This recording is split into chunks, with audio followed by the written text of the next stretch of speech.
Yesterday Upon the Stair by Pip Viper of Doom. Chapter 12.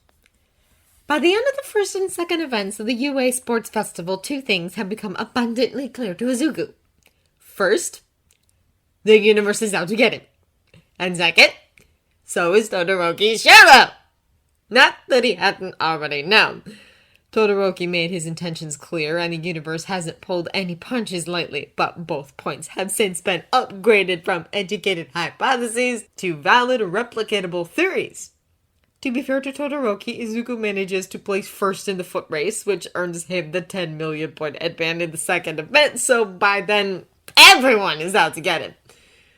Which really only proves the first point. As for the second point, well, Izuku has seen Todoroki in battle exactly once during the incident at the USJ. It's not something he's likely to forget. His classmate froze that monster of a Nozomu so thoroughly that two of its limbs broke off. Its limbs fell off!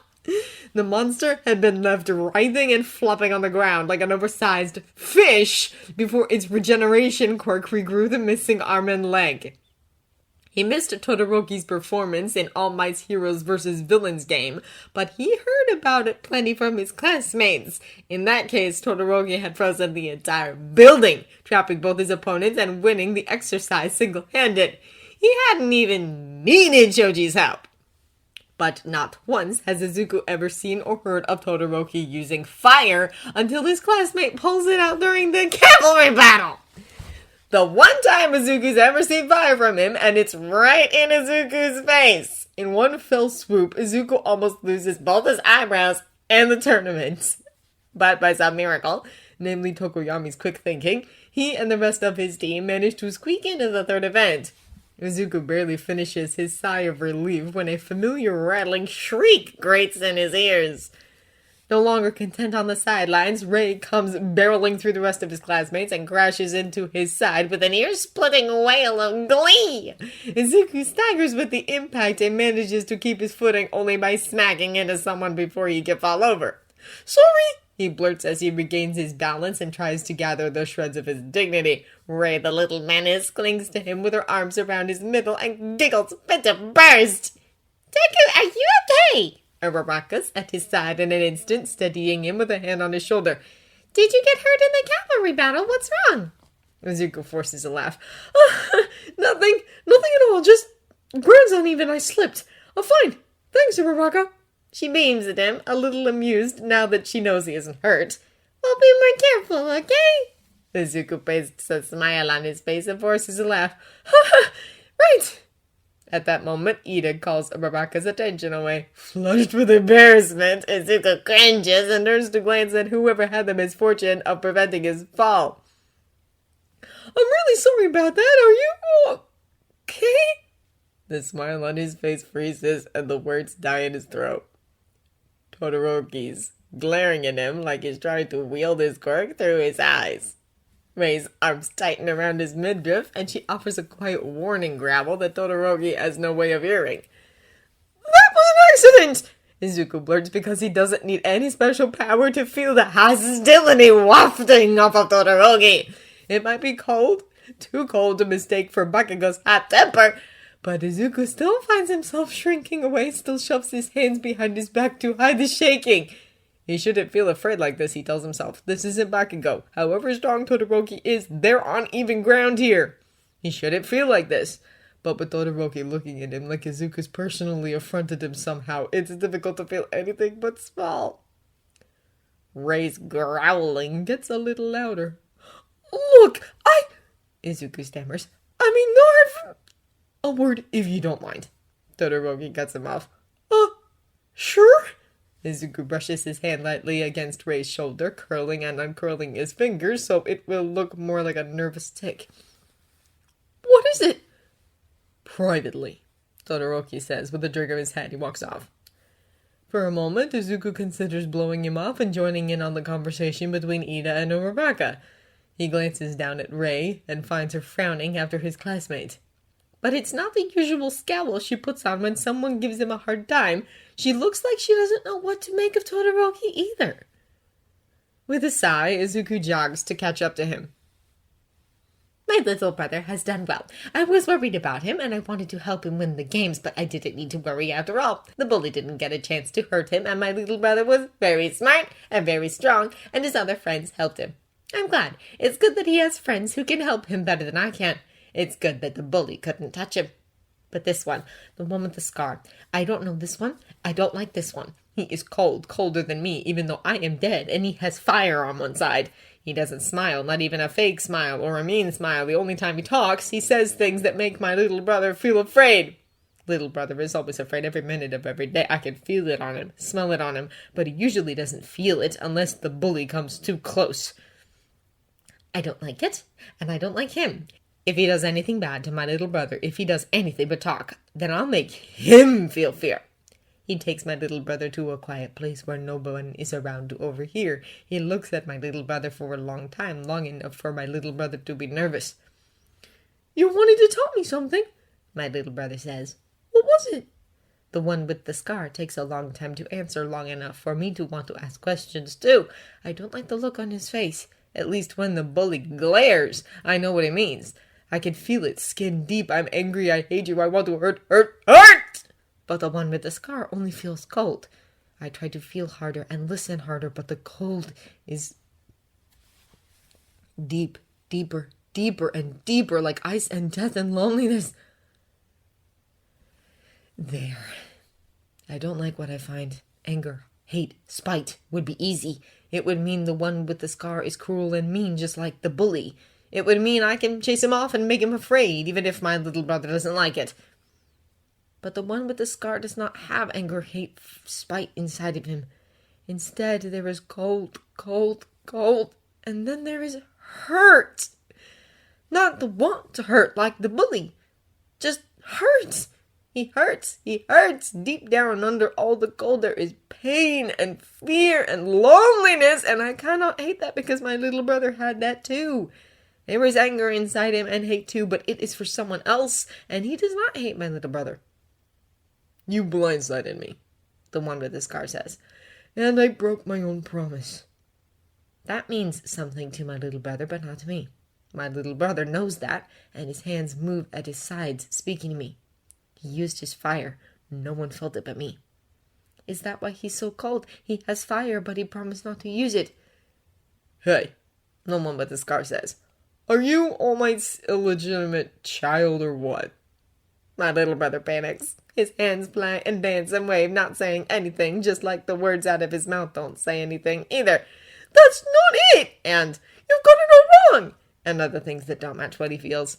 The things he feels are skin deep, easy to read, fear and panic and embarrassment and shyness, but those are thin and weak as they float to the top. There are happier things underneath, hope and pleasure. I wish if only it were true. There is love there, shy and quiet, but warm, always warm. My little brother is always afraid, but if I reach deep enough beneath that fear, he is warm. The one with the scar isn't warm like that. If he ever was, then something must have chased it out of him. The way you said that, the one with the scar says. You said that's not it, so there is some connection that you can't talk about. My little brother feels the fear again. You know about my father Endeavor. The one with the scar tells him, he's right, my little brother does know about him. My little brother told me so. He told me Endeavor has fire powers just like my little brother's father does. And a long, long, long time ago, my little brother hoped and hoped that he might have fire too, and he might be strong like Endeavor. But instead, his power is seeing me and hearing me, and I'm glad my little brother didn't get his father's fire. He's been the number 2 hero for a while now, says the one with the scar. If you're connected to the number 1 hero, then that means I need to win all the more. I think that's a stupid reason. I think maybe the one with the scar thinks it's a stupid reason too, but he won't admit it because maybe there's so much cold in the way that he can't feel his own feelings and he doesn't know how to dig deep like I can. Maybe I'll tell my little brother later so he can tell the one with the scar how stupid he's being. He'll do anything to advance his position, the one with the scar says. He made a name for himself, but it was never enough to surpass All Might. The cold is thinning. It's still deep and dark, but the things underneath are rising. So he The one with the scar pauses, and I know it's because he's feeling all those things the cold can't protect him forever. He devised a plan. My little brother is nervous now. A plan? What are you saying, Todoroki? The one with the scar answers with another question. Do you know what quirk marriages are? My little brother is easy to read. It feels like his heart is dropping into his stomach. I don't understand what a quirk marriage is. Luckily, I don't need to ask my little brother because the one with the scar explains.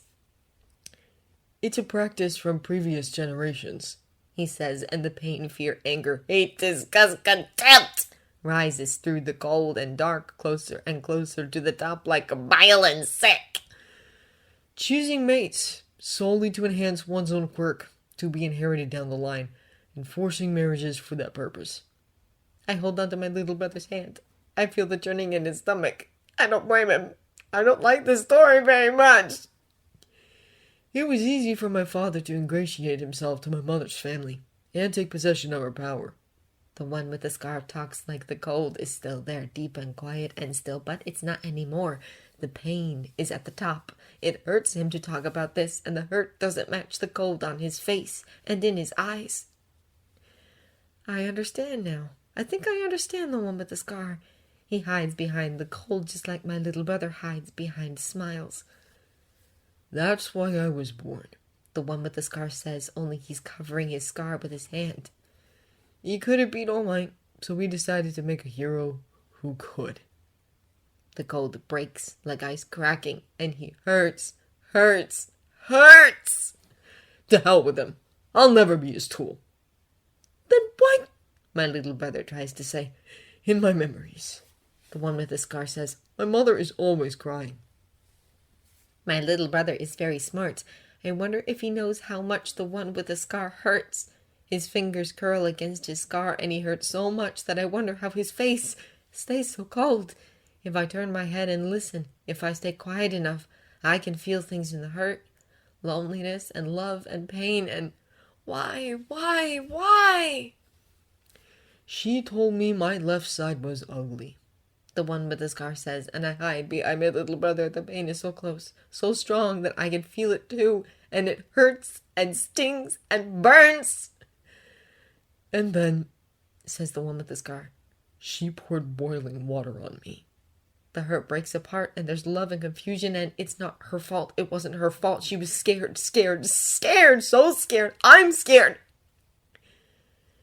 My little brother hurts now, too. He always hurts when people tell him their stories. I think it's because no one who needs to tell him stories ever has happy ones.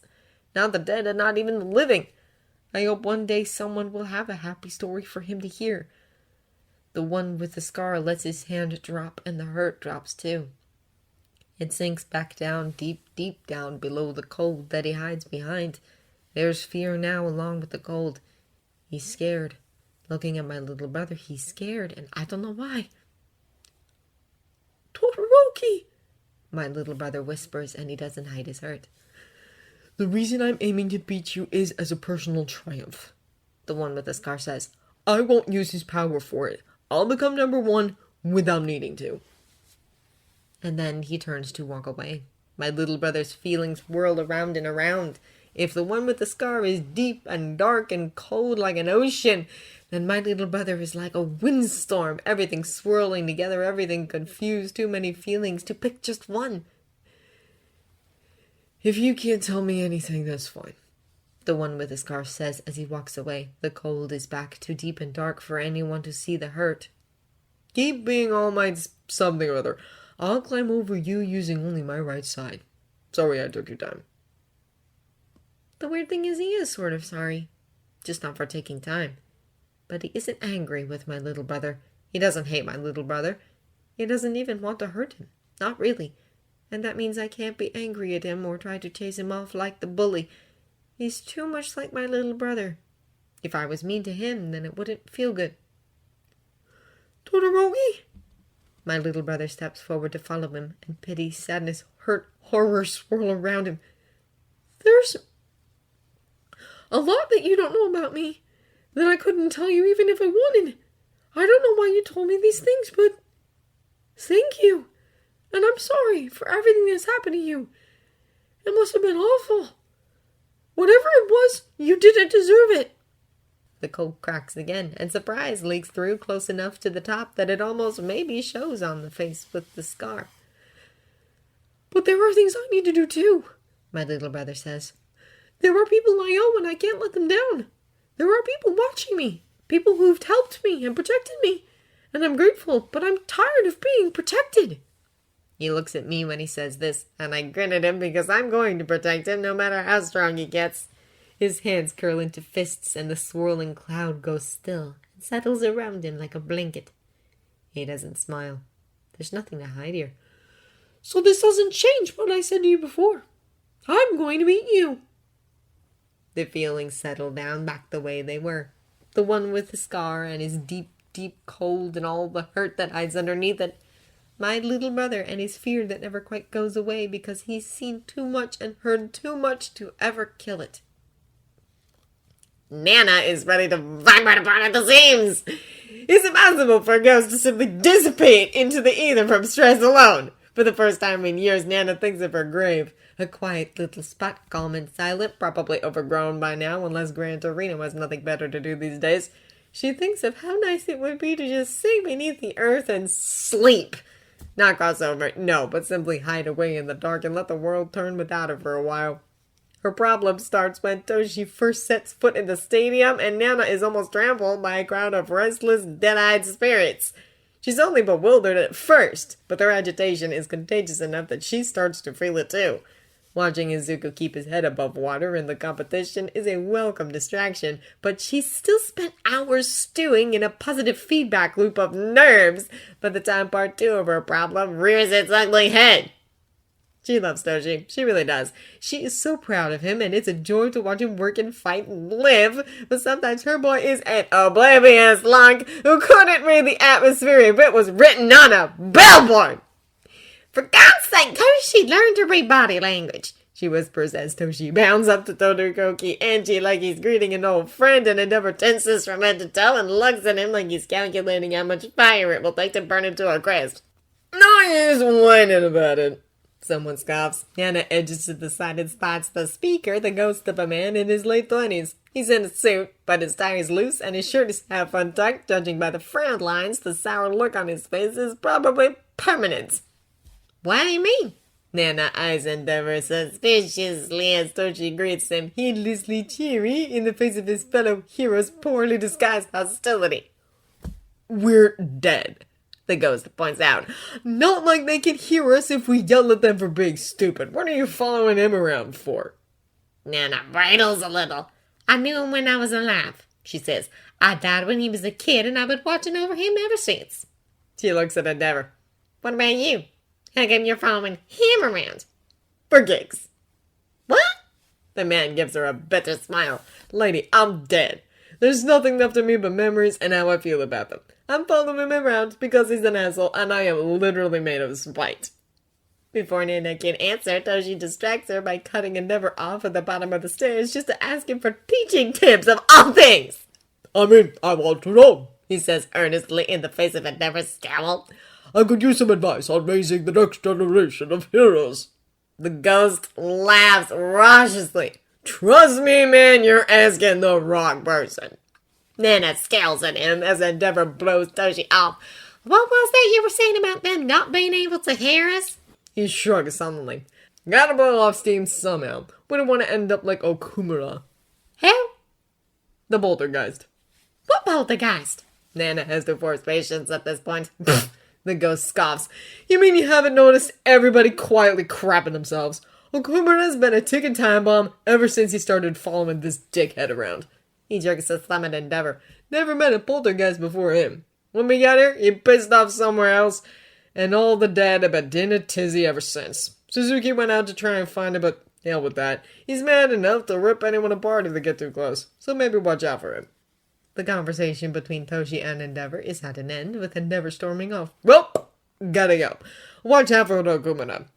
Sure, thanks, Nana says sourly. What are you gonna do? I'm gonna hope the dynamic dickhead orders a drink at some point, so I can knock it over the second he puts it down, the ghost says dryly. Don't look at me like that. Not everybody gets to follow around their phenomenally successful loved ones. See you around, lady. See if you can get your buddy to find better friends. With that, both he and Endeavor are gone. Although she takes a moment to collect himself, Nana takes a deep breath and lets it out. So, poltergeist on the loose. That explains a lot. The kiddo's probably going to want to know, but at the same time, he's got a festival to focus on. Wouldn't hurt to warn him a bit, though. Izuku wanders back to the others in a fog, making it back barely in time to catch the assignments for the festival's third events. There's some shuffling in the participants. A few of the winners of the cavalry battle opt out, including Ojiro, and when all is said and done, Midnight displays the placement chart for all to see. Izuku squints to find his name, standing on tiptoe until Rei helpfully whisks herself up to point for him. Then, with a concerned rattling noise, she points to another name nearby. A lump forms in Izuku's throat, and it takes a moment or two for him to swallow it. If he wins the first round, he may very well be facing Todoroki in the second. That's sooner than I expected, he mutters to her when she returns to his side. He takes a deep breath. No use worrying about him just yet. Looks like my first opponent is Shinso. General education, wasn't he? His stomach turns with unease. Ojiro was on Shinso's team in the cavalry battle, and he opted out for some reason. Izuku doesn't know much about Shinso, beside the fact that he's one of the many students looking to beat Class 1A. That means he also doesn't know what Shinso's quirk is. Rei points, and Izuku follows her finger to see Shinso passing behind them. The other boy looks tired, his eyes sunken and shadowed, though Izuku supposes that he's not in any position to judge. It's you, right? Shinso says. Somehow his tone of voice is even flatter than Todoroki's. Midoriya Izuku. Izuku is about to answer when Ojiro comes up from behind and gags him with his tail. The blonde pale tough goes right into his open mouth. Midoriya? Ojiro says sharply as Shinso walks away smirking. Don't answer anything he says. Before Izuku can ask what he means by that, Ojiro drags him off to one of the side ribs. He has to shoulder his way through nervous ghosts. Rei growls and shows her teeth to clear the way for him, but still the hairs on the back of his neck are standing on end by the time he and Ojiro are somewhere quiet. Nervousness makes his mouth quicker, eager to distract himself from whatever has the dead in a panic. That was honest of you, he blurts out as he sits down by his classmate. Ojiro blinks. Huh? Bowing out of the competition like that, Izuku says. Instead of just, I don't know, going with it. I thought about it. Ojiro looks away sheepish. But really, it didn't feel right. He fidgets a little in his seat. The whole point of the second round was to see who was good enough to advance. If I can't even remember what I did to pass, then I have no way of knowing if I really was good enough. I understand, Izuku says. Sort of. I mean, the only part I don't understand is why you don't remember. That's what I wanted to talk to you about, Ojiro says. His face turns grim. Who was that kid from Gen Ed? Shinso. He has some kind of mind control quirk. Izuku's stomach turns. As soon as the recreational events are over, he's going to have to face this kid in a fight. Mind control, he echoes, voice faint. That's why I stopped you from talking to him. Ojiro goes on. Like I said, I don't remember anything from the actual cavalry battle. The last thing I remember was Shinso talking to me. I answered him, and that's where my memories stop. I'll bet you anything that's how his quirk works. If you answer something he says, he can take control of you. Izuku buries his face in his hands, fingers dangling in his own air. Okay, alright, so that means I just have to keep my mouth shut. Should it be hard now that I know? That's not all. Ojiro continues. During the battle, one of the kids on another team bumped me pretty hard, enough for it to hurt. That's where my memory started again. So if you do get controlled, you'd need something like that to break free. He sits back. That's all I know. Hope it helps. Izuku takes a deep breath that hitches a little. Ojiro is another classmate who barely knows him. But here he is, giving Izuku vital information that could very well save his skin in his first fight. It does, it really does. He manages a smile, and this one does reach his eyes. Thanks, Ojiro, you didn't have to do this. Sure I did. Ojiro snorts. He turned me into a puppet, remember? Call me petty, but I kinda want to see him lose. He turns to Izuku with a lopsided grin. So, beat him for me, will you? Izuku grins back. You got it! They part ways, and Izuku wanders off to clear his head. Rei vanishes on ahead and Izuku lets her go. Now that he remembers, he might as well find his way to the booth where Aizawa and Present Mike are, so he can check on Mika and maybe figure out what to do with her if Aizawa doesn't want to watch her anymore. Plenty of his classmates will be sitting out the next event. Code is one of them, he might not mind. Izuku is halfway there, tense and hurrying in the midst of nervous ghosts, when a familiar voice rings out and makes him jump. There you are! Miss Shimura swoops into view, waving to him. All Might is nowhere to be seen. I've been looking for you. Listen, there's a poltergeist wandering around. We noticed! One of the ghostly passers-by grouses before moving on. Miss Shimura ignores him. I sort of figured. Izuku answers with a glance around to make sure no one can hear. Do you know something about them? It's a him, I think, Miss Shimura says. Did you know that Todoroki Angie has ghosts following him? At Endeavor's name, Izuku's gut twists. Just the sound of it feels like a punch in the stomach. No. Well, just one goes right now. Didn't get his name, but he was kind of a jerk. Miss Shimura glances around. But apparently one of the ghosts on Endeavor was mad enough to go poltergeist, and he's wandering around scaring everyone.